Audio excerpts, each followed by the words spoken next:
आणि सार्थक लोकांनी आठवण कर अशी कुस्ती जबरदस्त दयानंद पाटील भाऊ तानाजी चौरे अप्पा आणि पोपट नाना सर्वच मान्यवरांच्या हस्ते तुकडे डॉक्टर पांडुरंग पाटील सर सर्वच मान्यवरांच्या हस्ते कुस्ती आपले तुकडे साहेब कर गोरा गोमटा दिसाय देखना श्रेयांश शेवाळे प्रशांत शेवाळे यांच्या घरात ही पोरग जन्माला आलं आणि श्रीकांत शेवाळेंचा हा चिरंजीव आहे.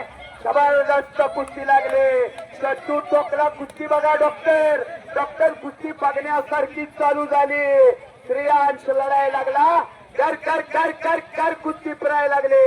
एक वादळी पैलवान श्रेयांश शेवाळे. डाव बघा आणि प्रतिडाव बघा. कुस्ती म्हणजे कुस्तीच होणार आहे. जबरदस्त पाठीवरती कब्जा घेण्याचा प्रयत्न. कब्जा मजबूत केला श्रेयांश शेवाळेनं. डाव बघा प्रतिडाव बघा. हाताची दांड काढण्याचा प्रयत्न चालू झाला. पृथ्वीराज भोसलेला या बाजूला पी पाटील सर उपस्थित आहेत. आमचे मार्गदर्शक गुरुवर्य पाटील सर यांच्याकडून या बाजूला श्रेयांश शेवाळे प्रेक्षणीय कुस्ती करून विजयी. टाळी टाळी टाळी करा. छोटा एक छोटा बकासूर विजयी झाला. खरंच चांगलं